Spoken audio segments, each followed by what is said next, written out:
Catedral de Jacarezinho, então, é uma obra de arte, como nós costumamos dizer por aqui. Ela é, além de um centro religioso, ela também é um centro cultural, um patrimônio de toda, não só da nossa cidade de Jacarezinho, mas de todo o norte e noroeste do estado do Paraná.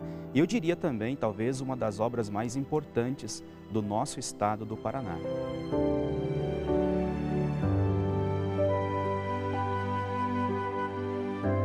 Imponente e grandiosa, na mesma proporção da fé dos jacarezinhenses. São 67 metros de comprimento por 22 de largura.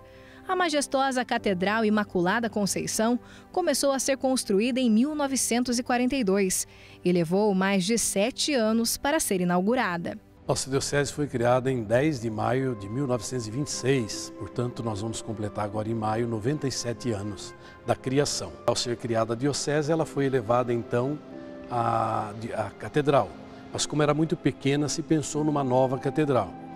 E o primeiro bispo, depois de ter tomado posse em 1927, logo depois que tomou posse, então começa a dar os primeiros passos no sentido da construção desta nova catedral, que hoje é o Moinho do Sete.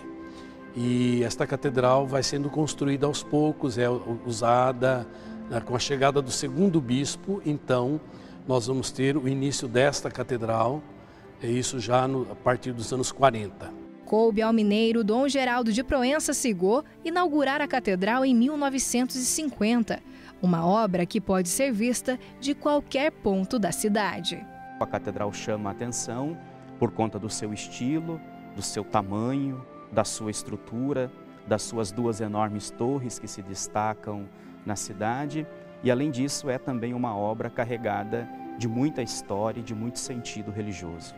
Logo que a gente entra à Catedral de Jacarezinho, é como se imagens e também capelas demonstrassem todo um significado. Aqui, por exemplo, logo na entrada, quando você olha para cima, são os símbolos do zodíaco, que representam um pagão, ou seja, aquela pessoa que ainda não foi batizada pela Igreja Católica. Só que aqui, logo mais à direita, principalmente no projeto inicial, seria a capela de batismo, onde teoricamente a pessoa passaria para depois seguir adiante ao encontro de Deus. Quem chega à catedral começa a notar detalhes na sua arquitetura, como por exemplo os múltiplos de 3.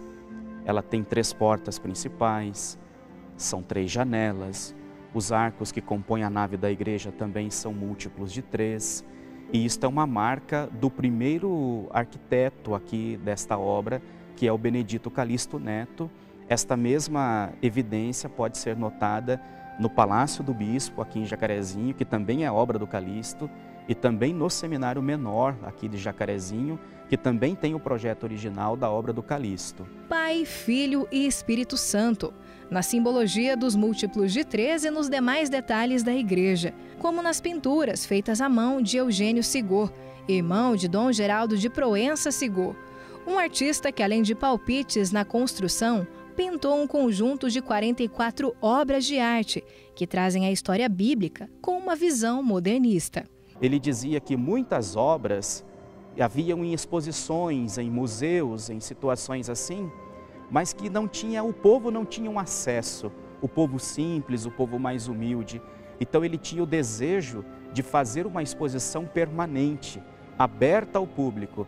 E é talvez com esta intenção que ele aceita pintar e embelezar a Catedral de Jacarezinho. As pinturas são impressionantes, chamam a atenção e contam certamente também, cada uma delas, uma grande história.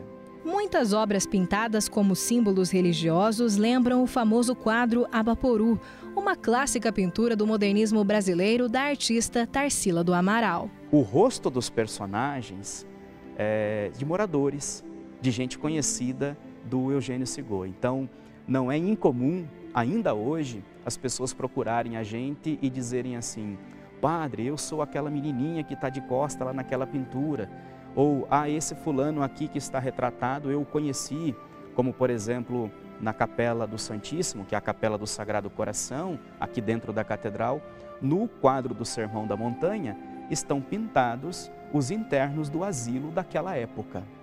como também se fala em uma outra pintura, um dia de sem inspiração do Sigor, onde ele então aproveita o rosto dos primeiros eletricistas desta obra, os coloca assim, né, e se inspira neles para fazer o rosto daqueles personagens que ali estão.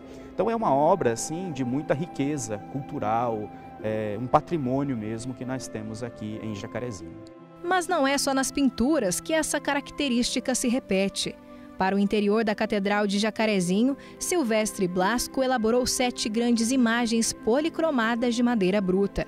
Ele talhou imagens representando Santa Teresinha do Menino Jesus, Santo Antônio de Pádua, São Sebastião, São José, São Vicente Palote, Sagrado Coração de Jesus e Imaculado Coração. A imagem da Santa, que dá nome à Catedral Imaculado Coração, foi esculpida em madeira bruta e utilizado uma técnica chamada policromia, que é a mistura de cola com gesso para depois receber a pintura. De acordo com relatos da época, o artista Blasco teria se inspirado em uma moradora de Jacarezinho para reproduzir a imagem.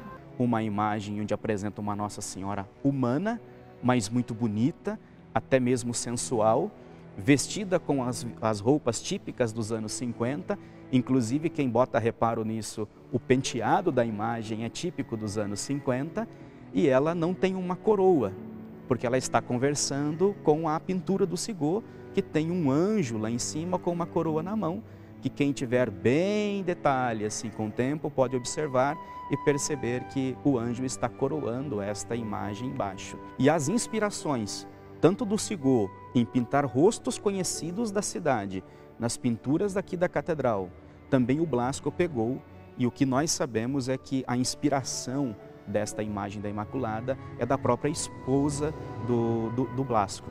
O que impressiona é que alguns artistas que participaram dessa grande obra eram ateus, como Sigor, o pintor dos operários, que usava o socialismo e o comunismo em suas obras. Contado pela sua história é de que ele de fato assim não era um homem de fé, não é? A gente chamaria assim ateu, talvez, não sei, mas era um homem de muita cultura religiosa, não é?